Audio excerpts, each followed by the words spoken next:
It was a cold, rain-soaked morning in Lower Manhattan.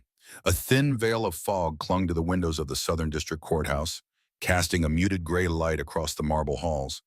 Inside Courtroom 4C, a buzz of anticipation filled the air. Reporters adjusted camera tripods, whispered last-minute notes to their editors, and rechecked their live stream feeds.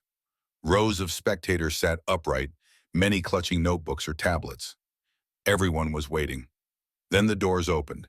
Elon Musk stepped into the courtroom with the confidence of a man who knew exactly what this was: a stage. He wore a dark, impeccably tailored suit, no tie, collar slightly open. His hair was neatly brushed back, and his expression unreadable. No security entourage, no lawyers at his side, yet. Just Elon. Calm, focused, ready. Judge Lenora Hastings sat atop the bench like a hawk perched on granite. Late 50s, steel gray bun, thin lips, and eyes that had condemned empires. She was infamous for her disdain toward anyone associated with Donald Trump, and Musk's recent praise of Trump's policies had not gone unnoticed. The court clerk called the session to order.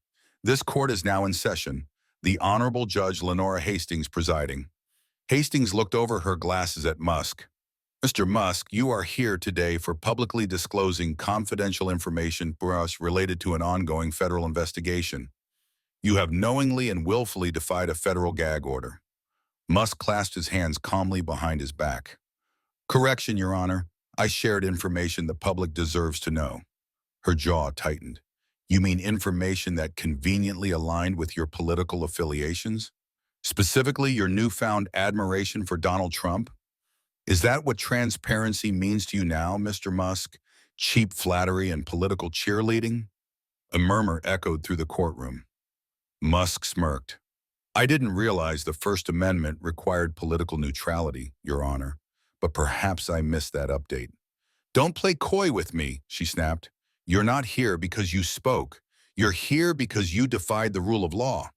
Musk took a step forward. And yet the law seems awfully selective about who it silences and who it elevates. This isn't Twitter, Mr. Musk. You don't get to ratio the court. He tilted his head. No, but I can still point out when the court starts acting more like a content moderator than a justice system. You flatter yourself, Mr. Musk. Just because you've built rockets and social networks doesn't mean you get to redefine legal precedent. No, but I get to question precedent when it starts eroding the very freedom it's supposed to protect. Spare me the TED Talk, she growled. You're not on a stage, you're on trial. On the contrary, he replied with a smile, we're all on stage. Some of us are just aware of it. The tension cracked like a storm overhead. Hastings pounded her gavel. Enough! I am imposing a fine of $4 million, payable immediately. Do I make myself clear? Musk paused, raised an eyebrow, and pulled out his phone. A few taps later, he held it up.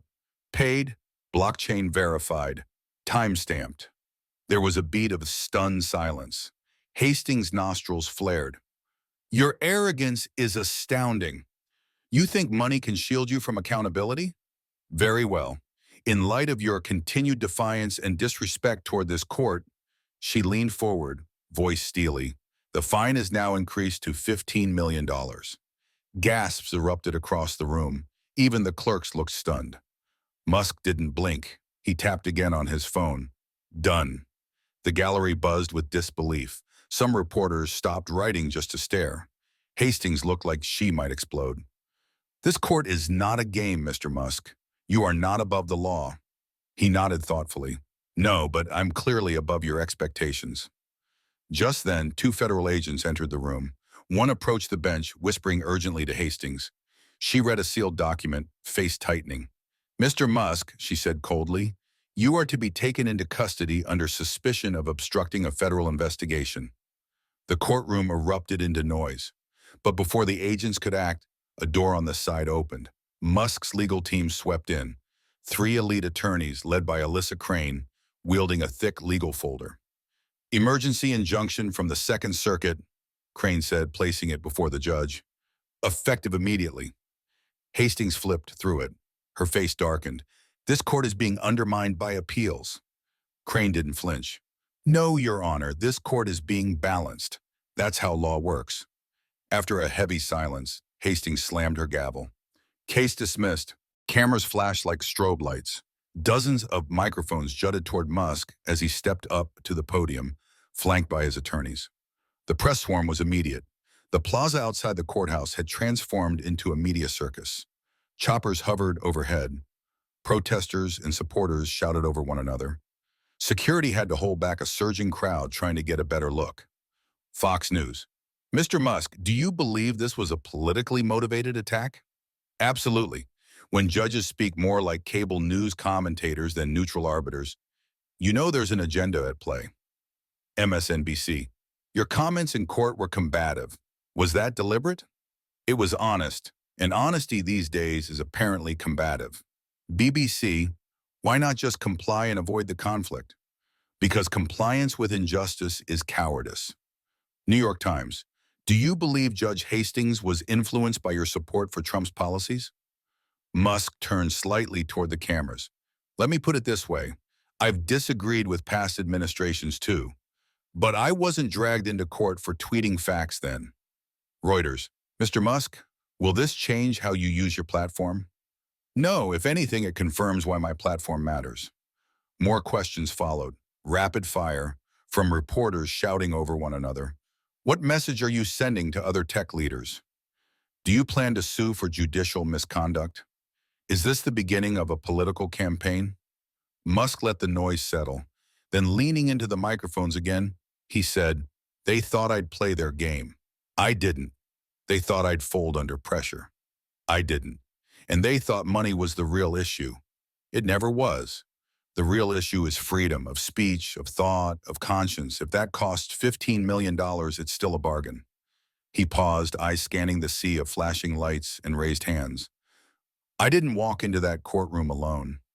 I walked in with millions watching, and I walked out to remind them that you don't need to be rich to speak up. You just need to be willing. The press exploded with more questions, but Musk raised a hand and stepped away. His attorneys followed. The crowd surged.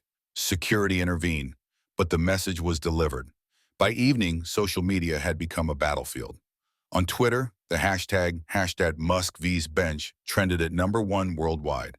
It began with clips from the courtroom, Musk saying, "No, but I'm clearly above your expectations," became a meme, a mantra, and a marketing slogan all at once. Accounts from both ends of the political spectrum began dissecting every moment. Activists reposted his speech with calls for broader legal reform. Politicians weighed in. Musk's simple act of paying the fine instantly became a symbol for some and a scandal for others. A parody account tweeted, "Paid, blockchain verified, democracy upgraded." It went viral. Over on Reddit, r politics and RR technology lit up with debate. Users posted theories, timelines, legal documents, and frame-by-frame breakdowns of the confrontation. AMA requests for Alyssa Crane flooded mod inboxes. TikTok transformed the trial into a cinematic saga. Creators recreated the scene in stylized lip syncs. Law students posted their analyses. Teens used Musk's quote about stage and spectacle as audio in motivational montages. A trending challenge emerged. Walk like Elon, speak like Elon. On YouTube, influencers and legal experts went live. Streams titled Elon Musk versus the Establishment drew hundreds of thousands of viewers. Reaction videos, satirical animations, dramatic readings, it became its own genre. Even international creators covered it. Instagram became a mosaic of quote cards, short clips, and bold imagery. Artists illustrated Musk as a gladiator in a digital coliseum. Celebrities reposted courtroom moments in their stories, praising or mocking him depending on their alignment. And on Truth Social and Rumble, Musk's courtroom appearance was declared a declaration of war against deep state theatrics. Videos were edited with dramatic scores. Trump himself reposted the clip of the fine being paid with the caption, "You love to see it, fighters win." The digital world wasn't just reacting, it was echoing, amplifying. And somewhere in her chambers, Judge Hastings watched the feeds play out with growing unease. Because she hadn't just tried to fine a billionaire, she'd challenged a movement, and it had challenged her right back.